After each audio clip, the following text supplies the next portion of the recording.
Hi hello नमस्कार, कशा आहात तुम्ही सर्व? आय होप तुम्ही सर्व सेफ सिक्युअर हॅपी आणि तुमच्या जीवनामध्ये पॉझिटिव्ह कार्य करत असणार आहात. तर आजच्या व्हिडिओमध्ये आपण पाहणार आहोत की कलेक्टिव्हची जी एनर्जी आहे ती आजची दिसून येत आहे की कन्फ्युजनची आहे. त्यांनी जो काही निर्णय घेतला आहे त्या बाबतीमध्ये कन्फ्युजन आहे किंवा त्यांना असं वाटत आहे की काहीतरी संघर्ष सुरू आहे त्यांच्या मनामध्ये.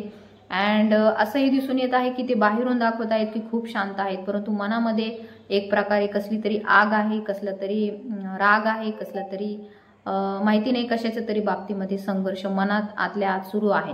कच्या व्हिडिओमध्ये आपण पाहणार आहोत की माता आदिशक्ती आपल्याला काही डिवाइन गायडन्स देऊ इच्छित आहे, काही संदेश देऊ इच्छित आहे. तर पाहूया आपल्याला आदिशक्तीकडून आजच्या व्हिडिओमध्ये काय मेसेजेस मिळतात. जे कोणी चॅनलवरती नवीन आहे त्यांनी सबस्क्राईब करा.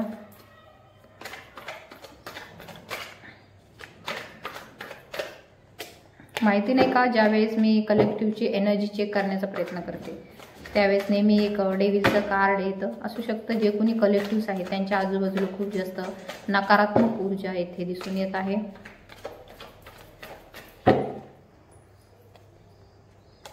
ओके, तर जे कोणी हा व्हिडिओ पाहत आहेत महिला, तर ते दिसून येत आहे खूप जास्त दत्तगुरूंची सेवा करत आहेत, स्वामींची सेवा करत आहेत किंवा त्यांच्यामध्ये जी काही वृत्ती आहे ती खूप जास्त पॉझिटिव्ह आहे, सकारात्मक ऊर्जा आहे. तसेच कम्युनिकेशनमध्ये संवाद साधण्यामध्ये सुद्धा त्या खूप जास्त चांगल्या आहेत. इतरांशी बोलताना सुद्धा त्या खूप जास्त प्रेमपूर्वक येथे बोलताना दिसून येत आहे. मे बी फिमेल एनर्जी आहे इथे इंडिकेट झालेली आहे.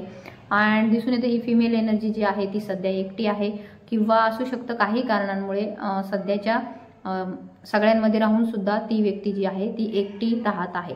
मे बी तिच्या जे रिलेशनशिप आहे त्यामध्ये सुद्धा येथे दिसून येत आहे काही नकारात्मक ऊर्जा आजूबाजूला आहे. काही डेव्हिल एनर्जी त्यांच्या पार्टनरच्या संदर्भात, रिलेशनशिपच्या संदर्भात दिसून येत आहे. निगेटिव्ह एनर्जी त्यांच्या आजूबाजूला आहे किंवा त्यांच्या नात्यावरती कुणाचं तरी बंधन आहे किंवा असंही दिसून येतं की त्या खूप जास्त निगेटिव्ह थिंकिंग करत आहेत किंवा खूप जास्त ओव्हर थिंकिंगची एनर्जी येथे दिसून येत आहे. अँड ही जी एनर्जी आहे ती मागील 1 वर्षापासून आहे.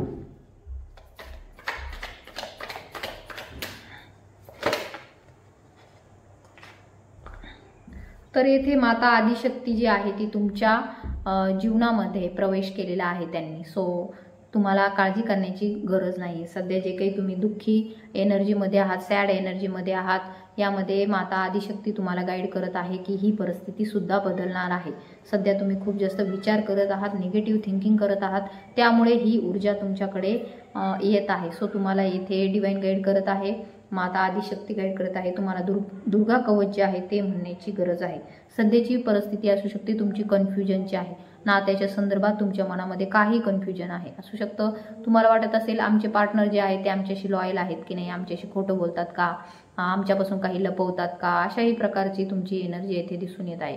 मे बी काही महिलांची एनर्जी अशी आहे की त्यांना वाटत आहे त्यांचे पार्टनर त्यांच्याशी खोटं बोलतात किंवा काहीतरी लपवतात. तर येथे तुम्ही 2 सिच्युएशनमध्ये सध्या विचार करत आहात अँड दिसून येत आहे की त्यामध्ये तुमच्याच मनाची खूप जास्त घालमेल येथे झालेली दिसून येत आहे. अँड असंही दिसून येते की यावरून तुम्ही स्वतःलाच खूप जास्त त्रास करून घेत आहात किंवा असं काहीतरी तुम्ही विचार करत आहात, असे काहीतरी व्हिडिओज पाहत आहात, त्यामुळे तुमच्या मनावरती याचे आघात होत आहे आणि तुम्हाला वाटत आहे की तुमचे पार्टनर जे आहे ते तुम्हाला कशा तरी बाबतीमध्ये फसवताना येथे दिसून येत आहे. बिकॉज तुम्ही एकटे राहता त्यांच्यापासून आणि ते सुद्धा दुसरीकडे एकटे राहत आहे.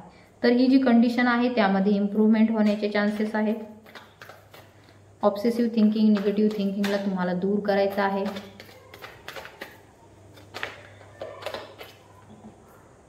तर दिसून येते लव्हर्सची एनर्जी आहे. तर तुमचे जे पार्टनर आहेत ते तुमच्यावरती खरंच ट्रू लव्ह करतात, खूप जास्त प्रेम आहे त्यांचं तुमच्यावरती. इथे एंजल्सही तुम्हाला प्रोटेक्ट करत आहेत. एंजल्सही तुमच्या नात्यावरती खूप जास्त लक्ष आहे. प्रोटेक्टिव्ह एनर्जीमध्ये आहात तुम्ही, एक लव्हिंग एनर्जीमध्ये आहात. मे बी असू शकतो खूप जास्त पॉझिटिव्हिटी आहे तुमच्या नात्यामध्ये. तर येथे दिसून येत आहे असं वाटत असेल तुम्हाला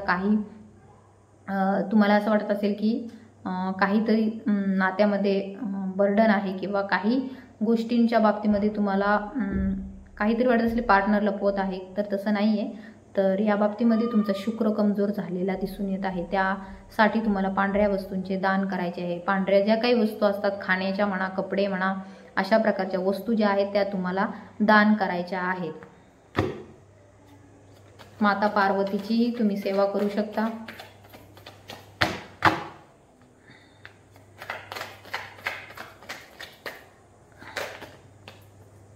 एवढे मेसेजेस नको. तर नक्कीच सध्याची जी काही तुमची कन्फ्युजनची स्थिती आहे नात्याच्या संदर्भात, तर ती कधीपर्यंत दूर होईल आपण पाहूया. तर येथे दिसून येत आहे मॅजिशियनचं कार्ड आहे. मॅजिशियनचं कार्ड आपल्याला इंडिकेट करते जसं तुम्ही तुमच्या मनामध्ये पॉझिटिव्हिटी आणणार तसे तुमचे जे नात्यासंदर्भातील मॅनिफेस्टेशन आहे ते कंप्लीट होत जाणार आहेत. तर तुम्हाला वाटत आहे की तुमचे पार्टनर तुमच्यापासून काहीतरी लपवतात आणि ह्या नात्यामध्ये कधीपर्यंत सुधारणा होईल, तर ते डिपेंड ऑन यू, ते तुमच्यावरती अवलंबून आहे. तुम्ही कशा प्रकारे ट्रीट करता, तुम्ही कशा प्रकारे तुमच्या मॅनिफेस्टेशन ठेवता, तुम्ही कशा प्रकारे तुमच्या मनामध्ये पॉझिटिव्ह विचार ठेवता, सकारात्मक विचार ठेवतात, त्यानुसारच तुमच्या नात्यामध्ये चेंजेस होताना आपल्याला दिसून येतील. जर तुमच्या पार्टनरच्या बाबतीत तुम्ही खूपच जास्त विचार करत असाल तर तुम्हाला येथे निगेटिव्ह थिंकिंग करत असाल तर तुम्हाला येथे डिवाइन गाईड करत आहे की असल्या प्रकारची निगेटिव्ह थिंकिंग ठेवू नका, कारण की ज्या प्रकारे तुम्ही विचार कराल त्या प्रकारे तुमच्या जीवनामध्ये गोष्टी घडत जातील. सो तुम्हाला तुमच्या मनाला समजवायचं आहे की मन हे आपल्याला नेहमी निगेटिव्हिटीकडेच घेऊन जातं, कधीही त्याला वाटत नाही की आपण ह्याच्या बाहेर पडावं. सो आपल्या मनाला आपल्याला कंट्रोल करायचं आहे, ताब्यात ठेवायचं आहे आणि आपले जे विचार आहे ते नेहमी शुद्ध आणि पॉझिटिव्ह ठेवायचे आहे. जोपर्यंत आपल्याला काही गोष्टींच्या बाबतीमध्ये क्लॅरिटी नाही मिळत, जोपर्यंत आपल्याला काही गोष्टींच्या बाबतीमध्ये कळत नाही की हे खरं आहे का किंवा काय आहे किंवा असं, तर त्या बाबतीमध्ये तुम्हाला परमेश्वराचा तुमच्यावरती आशीर्वाद आहे. सो तुमच्या बाबतीमध्ये डिवाइन वाईट का करेल.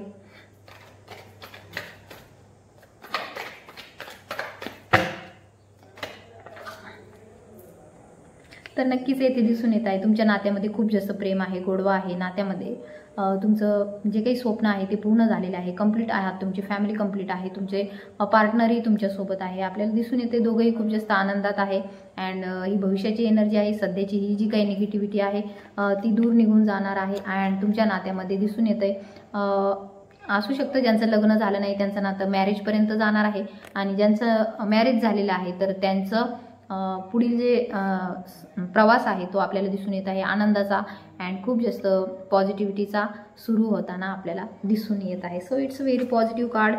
मातेचंही तुमच्यावरती खूप जास्त लक्ष आहे, आदिशक्तीचंही तुमच्या नात्यावरती खूप जास्त लक्ष आहे. आशीर्वाद दिलेला आहे त्यांनी तुम्हाला की तुमचं जे हे नातं आहे ते इथून पुढे असंच प्रेमपूर्वक आणि आनंदाचं सुरू राहणार आहे, कारण की तुमच्या नात्यामध्ये खूप जास्त पॉझिटिव्हिटी आपल्याला दिसून येत आहे. फक्त तुम्हाला सकारात्मक पॉझिटिव्ह विचार करण्याची गरज आहे. जी काही निगेटिव्हिटी आहे तुमच्या मनामध्ये, सध्या तुम्ही एकटे असल्यामुळे खूप जास्त असे विचार तुमच्या मनामध्ये येत आहे अँड कन्फ्युजनची स्थिती आहे. अँड ती स्थितीसुद्धा तुम्हाला पुढील काही दिवसांमध्ये किंवा पुढील एका महिन्यामध्ये किंवा एका वर्षामध्ये चेंज झालेली सुद्धा दिसून येईल. काही निगेटिव्ह एनर्जींना वाटत आहे की मी असं सांगू नये, बट आहे परमात्मा परमेश्वर आहे आपल्यासोबत. सो थँक्यू सो मच इथपर्यंत व्हिडिओ पाहिला त्याबद्दल. ज्यांना कोणाला पर्सनल रीडिंग हवी आहे त्यांनी नक्कीच मला व्हॉट्सअपवरती कॉन्टॅक्ट करायचा आहे. तर दिसून येत आहे जे काही नातं आहे त्यामध्ये ॲक्शन होताना सुद्धा दिसून येत आहे. तर बॉटमची एनर्जी एम्प्रेसची आहे. सो तुमच्या नात्यामध्ये एक पॉझिटिव्ह ॲक्शन, एक पॉझिटिव्ह कृती तुमच्या बाबतीमध्ये घडताना दिसून येत आहे. सो तुम्हाला इथे अजिबात टेन्शन घेण्याची गरज नाही आहे, बिकॉज तुमच्याकडे ती स्ट्रेंथ आहे. सो परमेश्वराचा कृपा आशीर्वाद मिळण्यासाठी तुम्हाला नक्कीच तुमच्या इष्टदेवतेच्या नावाने कमेंट करायचे आहे. जय मा आदिशक्ती म्हणून सुद्धा तुम्हाला कमेंट करायचे आहे. जय शिवशक्ती म्हणून सुद्धा तुम्ही कमेंट करू शकता. तर ज्यांना ज्यांना रीडिंग रेझोनेट झाली त्यांनी नक्की क्लेम करा, तुमच्या इष्टदेवतेच्या नावाने कमेंट करा. तसेच ज्यांना पर्सनल रीडिंग हवी आहे, गायडन्स हवा आहे, त्यांनी मला व्हॉट्सअपवरती कॉन्टॅक्टही करायचा आहे. So thank you so much and bye.